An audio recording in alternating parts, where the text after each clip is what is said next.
नमस्कार. आज ऑगस्ट 27, 2022 वार आहे शनिवार. द हिंदू विश्लेषणामध्ये आपलं स्वागत आहे. पहा, पहिलीच बातमी आहे. Azad quit Congress blaming Rahul. म्हणजे गुलाम नबी आझाद यांनी काँग्रेस सोडलेला आहे व राहुल गांधीला त्यांनी त्यांच्यावरती टीका भरपूर केलेली आहे. त्यामुळे ही पॉलिटिकल न्यूज आहे, आपल्यासाठी कामाची नाही. फक्त हे एक लक्षात घ्या की भारतामध्ये म्हणजे जर डेमोक्रेसी वगैरे जर अगदी बेस्ट जर चालायची असेल तर आपल्याला एक ऑपोजिशन पार्टी स्ट्रॉंग लागेलच. ओके, ऑपोजिशन पार्टी जी आहे ती स्ट्रॉंग लागेल. ओके, व कोणतंही जरी पाहिलं तरी आवाज उठवता आलं पाहिजे. हे एक महत्वाचं उद्दिष्ट आपल्याला दिसून येतं. जेव्हा आपण वर्ल्ड हिस्ट्री पाहतो त्यामध्ये पण आपल्याला दिसून येतं की जेव्हा आवाज उठवणारे वगैरे जे असतात म्हणजे पूर्ण हे असू नये. ज्या पद्धतीने 1857चा उठाव झाला तसं होऊ नये यासाठीच त्यांनी काय केलं, 1885 मध्ये काँग्रेसची स्थापना केली होती. म्हणजे एखादी प्रेशर वॉल वगैरे जी असेल ते अगदी असतं, म्हणजे असणं गरजेचं आहे. कारण जेव्हा प्रेशर वगैरे फुटेल ते मग काही सांगता येत नाही देशाचं वगैरे काय होऊ शकतं. अगदी त्याच पद्धतीने आहे. एखादी पार्टी असो किंवा काहीही असो, म्हणजे विरोधकांचं पण आपण ऐकून घेतलं पाहिजे. ओके, हे एक लक्षात घ्या. तुम्ही प्रशासनामध्ये गेलात तर तुम्हाला दोन्ही पद्धतीचे लोक वगैरे मिळणार आहेत, एक पॉझिटिव्ह व निगेटिव्ह. तर दोघांचं पण तुम्हाला म्हणणं ऐकून घ्यावं लागेल. तेव्हाच तुम्ही पण principle of natural justice follow करून तुमचं योग्य वर्तन वगैरे तिथे दाखवून देऊ शकता. त्यानंतर पुढे गेल्यानंतर एन व्ही रमणना जाता जाता जे हे आहे, जे फ्रीबीज वरचं जे 2013 मधील जे व्हर्डिक्ट होतं. ओके, मी कालच सांगितलेलं होतं, म्हणजे परवा दिवशी आय थिंक, काल आपण पेपर घेतला नव्हता. परंतु 2013चं जे जजमेंट होतं त्याला रिव्ह्यू करण्याची त्यांच्याजवळ जेव्हा मागणी वगैरे आली, त्यांनी म्हटलेलं आहे की त्या 3 सदस्यीय खंडपीठाने याला न्याय निवाडा वगैरे याचा दिला पाहिजे असं त्यांनी म्हणून गेलेले आहेत. ओके, कारण त्यांनी फ्रीबीज यावरती अगदीच जास्त म्हणजे अगदी हा इश्यू खूप खोलवर त्यांनी धरून घेतलेला होता. त्यामुळे आता फ्रीबीजवर तर आपण भरपूर चर्चा केलेली आहे, पण आता 2013चा व्हर्डिक्ट काय येतो पाहूयात. व यासोबतच जे नवीन जस्टिस यू यू ललित आहेत त्यांनी पण फ्रीबीजला त्याच पद्धतीने म्हणजे प्रायोरिटी देतील का नाही याबद्दल पण आपल्याला पाहावं लागेल. ओके, जर प्रायोरिटी नसेल, जस्टिस यू यू ललित यांनी जर दिली नसेल तेवढी प्रायोरिटी, तर हा इश्यू इथंच कोलॅप्स होणार आहे. परंतु जर प्रायोरिटीने जर यांनी काम केलं तर अगदीच म्हणजे येणारा जो काळ असेल तो रिप्रेझेंटेशन ऑफ पीपल्स ऍक्ट 1950-51 जो कायदा आहे त्याला नक्की अमेंड करता येऊ शकतं. ओके, त्यानंतर पुढे चला. त्यानंतर पहा, युजीसीने 21 विद्यापीठ जी आहेत ती फेक म्हणून कन्सिडर केले आहेत, म्हणजे घोषित केलेले आहेत की त्यांच्यापासून डिग्री वगैरे तुम्ही घेऊ नका. जर घेतलात तर ते मान्य नाही आहे डिग्री, असं त्यांनी कन्सिडर केलेलं आहे.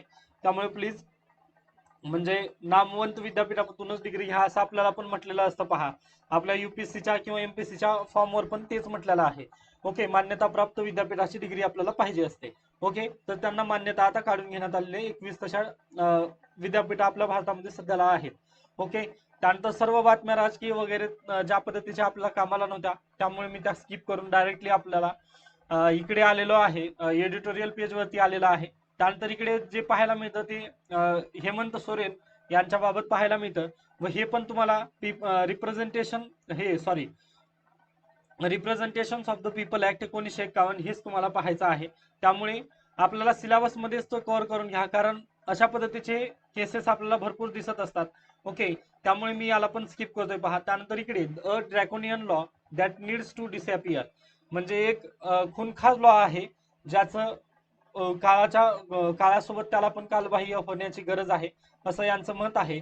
The North East needs to be freed from the net of AFSPA as it has subsumed constitutional rights with impunity. म्हणजे जो अफस्पा कायदा आहे त्याचं अगदीच त्यापासून नॉर्थ ईस्ट जो 7 बहिणींचा प्रदेश वगैरे आपण जे कन्सिडर करतो त्यापासून हे जे नॉर्थ ईस्ट प्रदेश आहे आपला तो अगदीच फ्री झाला पाहिजे असं या लेखकांचं वगैरे म्हणणं आहे.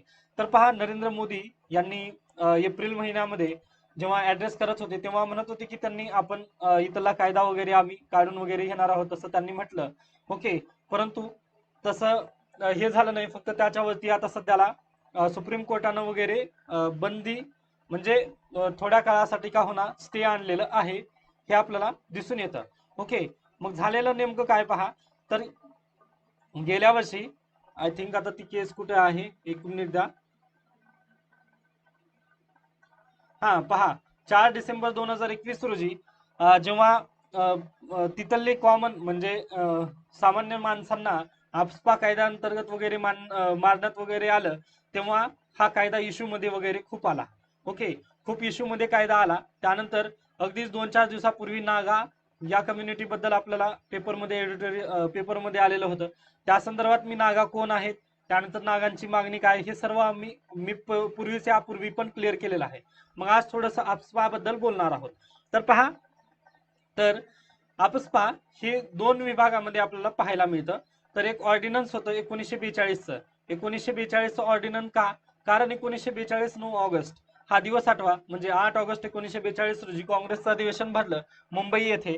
व त्या अधिवेशनामध्ये त्यांनी म्हटलं, महात्मा गांधीजींनी करो या मरो किंवा डू ऑर डाय, ओके, करा किंवा मरा, अशा पद्धतीने त्यांनी स्लोगन दिलं. व 9 ऑगस्टला महात्मा गांधी त्यासोबतच अगदी सर्व नेत्यांना, म्हणजे 9 ऑगस्टला सकाळी, ओके, 9 ऑगस्टच्या सकाळी जे मोठे मोठे नेते होते त्यांना सर्वांना अटक करण्यात आली. व जे ग्राउंड लेवलवरचे जे सामान्य जनता होती त्यांनी उठाव घडवून आणला 1942चा. ओके, म्हणजे पहा, मोठे नेते तेव्हा नव्हते, मग ग्राउंड वर्सेस नेत्यांनी हे केलेलं आहे. ओके, तो उठाव सक्सेसफुल करत होते. त्यामुळे त्याला दाबवण्यासाठी व नॉर्थ ईस्टला वगैरे पॉवरमध्ये घेण्यासाठी त्यांनी 1942चा तो ऑर्डिनन्स पास केलेला होता. ब्रिटिशांनी ऑर्डिनन्स म्हणजे काय, तर एक वटहुकूम काढला, ज्यामुळे कायदा वगैरे नाही, तर इमर्जन्सी सिच्युएशन मध्ये डायरेक्टली आपण संसदेचं अधिवेशन जरी चालू नसेल तर कायदा आपण त्या पद्धतीने करू शकतो. ओके, मग ते इश्यू झाला. ओके, मग त्यानुसार भारतामध्ये वगैरे आफ्स्पा कायदा तयार आपल्याला पुढे इंट्रोड्यूस झाला. त्यानंतर पहा, 1952-51 मध्ये पुन्हा इश्यू रेज झाला नागांचा. ओके, नागा कम्युनिटीचा इश्यू आपल्याला रेज झालेला आपल्याला दिसून येतो. त्यांनी म्हटले म्हणजे तिथं रेफरंडम वगैरे करण्यात आलं. ते मी मागच्या आपल्या लेक्चरमध्ये बोललेलं आहे. ओके, मागच्या लेक्चरमध्ये सांगितलेलं आहे की तिथं रेफरंडम वगैरे कशा पद्धतीने झालं. मग 1951ला रेफरंडम झालं. मग त्या अंतर्गत नागा कम्युनिटीना म्हणजे आपण भारतामध्ये विलीन तर करून घेतलं, परंतु तिथं शांतता वगैरे नव्हती. त्यामुळे 1958चा आपण कायदा तयार केला. 1958च्या कायद्यानुसार काय करण्यात आलं, म्हणजे आता पहा, 1942चा एक कायदा होता आपल्याकडे जो ऑर्डिनन्स होता, व 1958चा एक कायदा होता. ओके, ह्या दोन्ही कायद्यांतर्गत आफ्स्पा आज सत्तेवर आहे किंवा आपल्याला दिसून येत आहे. ओके, तर पहा, armed forces special power act असं या कायद्याचं नाव आहे. ओके, तर पहा, मग झालं पुढे असं की 1942च्या कायद्यानुसार तुम्हाला काय, कॅप्टन, ओके, म्हणजे कमीत कमी कॅप्टनची रँक जर असेल एखादा अधिकारी, तर तोच म्हणजे एखादा सेंट्रल गव्हर्नमेंटला वगैरे न विचारता कोणतीही ऍक्शन घेऊ शकतो, असं 1942च्या कायद्यात आहे. तर त्या जागी 1958चा कायदा जो भारत सरकारने केला, 1958च्या कायद्यामध्ये असं देण्यात आलेलं आहे की कोणताही हवलदार का होणार, तो पण या कायद्याचं बंधन म्हणजे सेंट्रल गव्हर्नमेंटला न विचारता कोणावरही गोळ्या झाडू शकतो किंवा त्याला अटक वगैरे करू शकतो. ओके, जर त्याला जर वाटलं की हा माणूस सस्पिशियस आहे, ओके, त्याला जर या माणसावर शंका असेल, तर 1958च्या कायद्यानुसार एखादा हवलदार पण तो कायदा हातात घेऊ शकतो. पण 1942च्या कायद्यानुसार इथं फक्त कॅप्टन, कमीत कमी कॅप्टनची रँक असलेला हा अधिकारी असायला हवा, असं त्यांचं म्हणणं होतं. ओके, मग हे इथपर्यंत तुम्हाला समजून आलेलं आहे असं मी कन्सिडर करतोय. मग पहा, 1958 पर्यंत हे अशा पद्धतीचं वातावरण होतं. परंतु 1958 ते 1975 जेव्हा इंदिरा गांधी वगैरे आले सत्तेमध्ये, तेव्हा त्यांनी शिलाँग पीस अकॉर्ड वगैरे त्यांनी साईन केला. ओके, म्हणजे शांतता करार वगैरे त्यांनी 1975 मध्ये, 1958 ते 1975 नागालँडमध्ये वगैरे हा कायदा लागू होता. ओके, मग इथं आल्यानंतर त्यांनी पीस ऍक्ट वगैरे ते साईन वगैरे केली. परंतु पुन्हा इंदिरा गांधीजींची सत्ता वगैरे गेली, इमर्जन्सीचा पिरियड वगैरे ते सर्व काही आपण पाहिलेलं आहे. मग 1980 उजाडलं. ओके, मग 1980 मध्ये काय झालं, इसॅक चिसी सू आणि त्यांचे नाव खूप वेगळे आहेत, मुई वाह, या दोघांनी National Socialist Council of Nagalim, okay, Isak आणि मुईवाह यांनी better known as the NSCN हे एक कम्युनिटी किंवा NSCN यांनी एक संस्था स्थापन केली 1980 मध्ये. व तेव्हापासून परत त्यांनी एक मागणी करायला चालू केली की आम्हाला एक स्वतःचं कॉन्स्टिट्यूशन आणि एक स्वतःचा झेंडा द्या, ही त्यांनी मागणी चालू केली 1979 ला. व तेव्हापासून परत एकदा आपल्याला दिसून येतं की नागालँड आणि सोबतचे जे राज्य आहेत त्या प्रदेशांमध्ये परत एकदा 1980 पासून कोणता लागू झाला कायदा, आपसपा परत एकदा लागू झालेला आपल्याला पाहायला मिळतं. मग ही स्थिती 2016 पर्यंत येता येता नरेंद्र मोदी यांनी परत पीस पॅक्ट वगैरे 2015 मध्ये त्यांनी साईन केले, कारण यांचा म्होरक्या वगैरे तेव्हा मारला वगैरे गेलेला होता. ओके, मग पहा त्यानंतर 2021 ची जे जजमेंट वगैरे आली, मग त्यामध्ये कोर्टाने स्टँड घेतलं. ओके, सॉरी, म्हणजे 2021 ला डिसेंबर मध्ये जे प्रकरण घडलं, त्यांनी सिव्हिलियनला वगैरे मारले, तेव्हा meanwhile the Supreme Court of India pass the interim order recently staying further proceed. Okay, म्हणजे स्टे देण्यात आलेला आहे सध्याला, कायदा तो स्टे मध्ये आपल्याला दिसून येतो. ओके, मग त्यासोबतच राजनाथ सिंग यांनी पण म्हटलेलं आहे की Union Defense Minister Rajnath Singh said that all three wings of the defense forces were in favor of removal of the AFSPA from the northeast and Jammu Kashmir. म्हणजे अगदीच भारतातील जे तिन्ही सैन्य दळ वगैरे आहेत त्यांनी पण AFSPA रिमूव्ह व्हावं हीच इच्छा त्यांची पण आहे. परंतु प्रॉब्लेम असा आहे, but the act remained in place due to the situation. म्हणजे पहा, अगदी सैन्याला पण वाटतं की तिथं AFSPA वगैरे कायदा लागू राहू नये, परंतु प्रॉब्लेम असा आहे की त्यांची सिच्युएशनच अशी डिमांड करते की तिथं कायदा लागूनच राहावा लागतो. ओके, मग आता सुप्रीम कोर्टाचं व्हर्डिक्ट येऊ द्या, तेव्हा आपण याविषयी चर्चा करता येईल. परंतु सध्याला तर एवढं माहिती असू द्या की बॅकग्राऊंड काय आहे ह्या AFSPA कायद्याचं, कारण मी नागा कम्युनिटी बद्दलचं बॅकग्राऊंड ऑलरेडी सांगितलेलं आहे तुम्हाला. मग आता तुम्हाला काय करायचं आहे, आता हे AFSPA कायद्याचं बॅकग्राऊंड तुम्हाला आता अगदी माहिती झालेलं आहे. मग आता पहा, कोर्टाचं जेव्हा जजमेंट वगैरे आलं तेव्हा येईल, मग त्यावेळेस तुम्ही फक्त हे दोनना कंबाईन केलं ना, तुम्हाला परीक्षेमध्ये ऑटोमॅटिकली लिहिता येईल. ओके, त्यामुळे याबाबत काळजी करू नका. त्यानंतर पुढे चला, Puttaswamy and the fading promise of a right. म्हणजे पहा, 5 वर्षापूर्वी राईट टू प्रायव्हसी हे याबद्दलचं एक हे देण्यात जजमेंट आलेलं होतं सुप्रीम कोर्टाचं. परंतु 5 वर्ष उलटून ही ग्राउंड रियालिटी आपल्याला वेगळीच दिसून येते भारत सरकार आणि त्या जजमेंटची. म्हणजे पहा, ऑगस्ट 24 2017 रोजी जजमेंट पास झालं होतं. ती केस होती पहा, जस्टिस KS पुट्टास्वामी रिटायर्ड आहेत वर्सेस युनियन ऑफ इंडिया 2017. पहा, राईट टू प्रायव्हसी हा आर्टिकल 2019 मध्ये विचारण्यात आलेला होता. ओके, प्री UPSC मध्ये आर्टिकल 21 आहे. अगदी MPSC पण विचारलं जाऊ शकते, कारण आता UPSCच्या पॅटर्नवर ती पण वागणार आहे. ओके, त्यामुळे प्लीज याला तुम्ही लक्षात घ्या. तर पहा, 21 म्हणजे त्यांनी म्हटलं की राईट टू प्रायव्हसी हा एक फंडामेंटल राईट असेल तुमचा. ओके, या जजमेंट मध्ये सांगण्यात आलंय पहा, versus Union of India 2017, the judgment delivered on the date formally recognized the right to privacy as a being fundamental right stemming from the right to life and personal liberty guaranteed under Article 21. Okay, under article 21 मध्ये तुम्हाला काय देण्यात आला, हा अधिकार वगैरे देण्यात आलेला. परंतु हा राईट टू प्रायव्हसी हा अधिकार पण पूर्णतः ऍब्सोल्यूट नाही आहे. ओके, म्हणजे तुमची मनमानी होईपर्यंत हा अधिकार तुम्हाला देण्यात आलेला नाही. तर इथं पण काही रेस्ट्रिक्शन आहेत. राईट टू फ्री स्पीच आणि एक्सप्रेशन मध्ये जसं रेस्ट्रिक्शन आहेत, नॅशनल सिक्युरिटीला वगैरे तुम्ही घालू नये वगैरे अशा पद्धतीने जे हे आहेत, म्हणजे तुम्ही प्रॉब्लेम जर करत असाल नॅशनल सिक्युरिटीवर वगैरे, तर तुमचा हा कायदा तिथं तुम्हाला ऍब्सोल्यूट वगैरे वापरता येत नाही. अशा पद्धतीची बंधनं त्या पण केसमध्ये आपल्याला दाखवण्यात आलेली आहेत, फंडामेंटल राईट जरी असला तरी. ओके, मग त्याच बेसिसवर पहा, तर ग्राउंड रियालिटी काय, ग्राउंड रियालिटी आज जशी आहे ती आय ओपनर आपल्याला दिसून येते. मग पहा,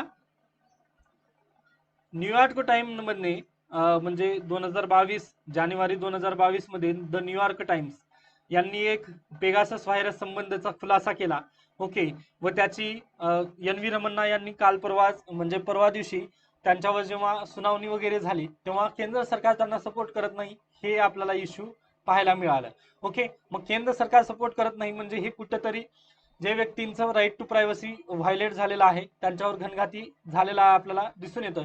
मग आता त्यांनी इथं हे तेच म्हटलेलं आहे, meanwhile the ground reality for the citizenry has not change much earlier most often. म्हणजे पहा, data concerning the scale and nature described here is used most often by the some legitimate advertising agencies, unscrupulous telemarketing firms and cyber criminals brokers of such data. म्हणजे पहा, या केसने काय म्हटलं, Puttaswamy sorry sorry म्हणजे पुट्टास्वामी अंतर्गत आपल्याला जो आर्टिकल 21 मध्ये जो देण्यात आलेला, मग त्यामुळे पहा पेगाससचं आपल्याला जे संबंध निघालं 2000 म्हणजे जानेवारी या वर्षीच्या जानेवारीमध्ये पेगासस व्हायरस संबंधीचा खुलासा न्यूयॉर्क टाइमने केलेला. ओके, हे आपल्याला सर्वांना माहिती आहे. मग त्या संबंधीची जजमेंट जर पाहिली तर राईट टू प्रायव्हसी आपल्याला व्हायोलेट झालेला आहे. यासोबतच आणखी जर पुढे गेल्यानंतर आपण पाहतो, जर इथं पहा ग्राउंड म्हणजे आपण जेव्हा गुगलवर काही सर्च करतो, ओके, आता आपण एखादी स्मार्ट वॉच वगैरे सर्च केली, कारण स्मार्ट वॉचचं मार्केट सध्याला भारतामध्ये अगदीच वाढलेलं आहे हे आपल्याला पाहायला मिळतं. मग स्मार्ट वॉच जर तुम्ही सर्च केली गुगलवर, आता जाऊन पण तुम्ही पाहू शकता.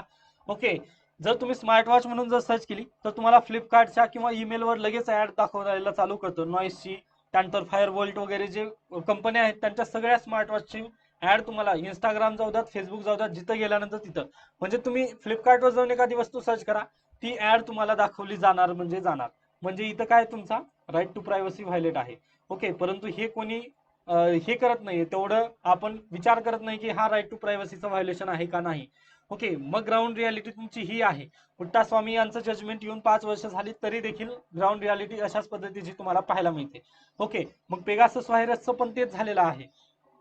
केंद्र सरकारनं त्यांना सहयोग करायला पाहिजे होतं. कमिटीला सर्वोच्च न्यायालयाची जी कमिटी बसवण्यात आलेली होती त्याला सहकार्य करायला पाहिजे होतं, परंतु केंद्र सरकारने सहकार्य केलेलं नाहीये. का? आता ते त्यांना माहिती. आपण म्हणजे त्याबद्दल आता सुप्रीम कोर्ट वगैरे त्यांनी हे करणार आहेत. ओके, म्हणजे डायरेक्टली आपल्याला पण आरोप वगैरे लावता येत नाही. ओके, मग अशा पद्धतीने आपल्याला सांगता येतं की जी ग्राउंड रियालिटी आपल्याला दिसते ती अगदीच खूप खराब आहे. मग आता केंद्र सरकार या दोन्ही गोष्टींच्या संबंधी काय म्हणतात? National security. ओके, जर तुम्ही प्रश्न वगैरे विचारला तर नॅशनल सिक्युरिटी देऊन ते उत्तर तुमचं खारिज करण्यात येतं. ओके, आरटीआय तुम्ही फाईल करू शकत नाही. यासोबतच जर पाहिलं तुम्ही तर पहा सध्याला आणखीन एक प्रकरण गाजलेलं म्हणजे VPN. Okay, virtual private network असं त्याचं फुल फॉर्म. गव्हर्नमेंटने अगदीच 2 महिना म्हणजे जून मध्ये आय थिंक जून मध्ये गव्हर्नमेंटने जे व्हीपीएन प्रोव्हायडर कंपन्या वगैरे आहेत त्यांना म्हटलेलं आहे की तुम्ही सर्व डेटा वगैरे सेव्ह करून ठेवायचा आहे. ओके, मग हे डेटा वगैरे सेव्ह कशामुळे करायचा? तर तुमचं परत एकदा त्यांनी वर्ड दिलेला आहे नॅशनल सिक्युरिटी. ओके, नॅशनल सिक्युरिटीसाठी तुम्हाला व्हीपीएनचा सर्व डेटा वगैरे सेव्ह करून ठेवायचा आहे. मग यावर अटॉर्नी जनरल तेव्हा म्हटलेले होते, the right to privacy may at best be a common law right but not a fundamental right guaranteed by the constitution.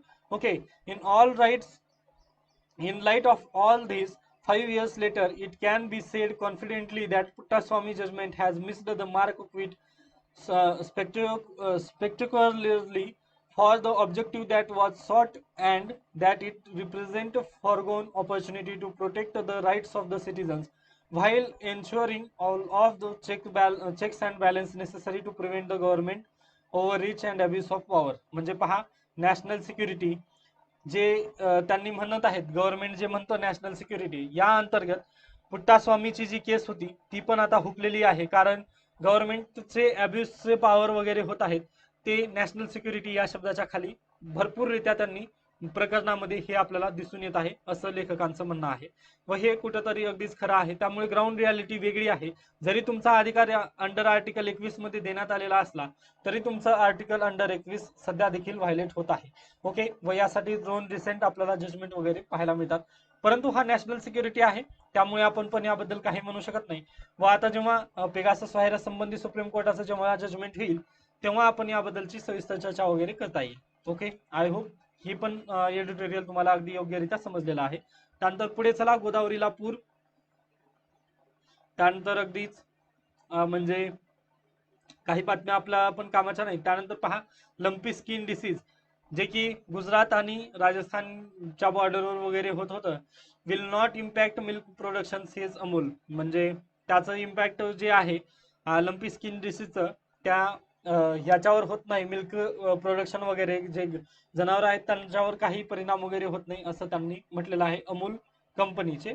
Okay, म्हणजे जे दुधासाठी वगैरे वापर करतो आपण गाईंचा वगैरे, तर त्याच्यावर काही परिणाम होत नाही असं त्यांनी म्हटलेलं आहे. त्यानंतर अगदी स्पोर्ट्स बातम्या. त्यानंतर अशा पद्धतीने आजचं द हिंदू पण अगदी योग्यरित्या संपलेलं आहे. यात म्हणजे महत्वाच्या तशा बातम्या काही नव्हत्या, पण आता यानंतर जे लोकसत्ता वृत्तपत्र येईल त्यामध्ये आपण आपल्या राज्यापुरत्याच्या बातम्या वगैरे ज्या आहेत त्या कन्सिडर करूयात. पण जे बेसिकली मेन बातम्या होत्या द हिंदू मधल्या त्या मी ऑलरेडी कव्हर केलेल्या आहेत व एडिटोरियल पण मी बेस्ट घेण्याचा प्रयत्न केलेला आहे. आता यासंबंधी काही शंका वगैरे जर तुम्ही असेल तर तुम्ही नक्की मला विचारू शकता. धन्यवाद.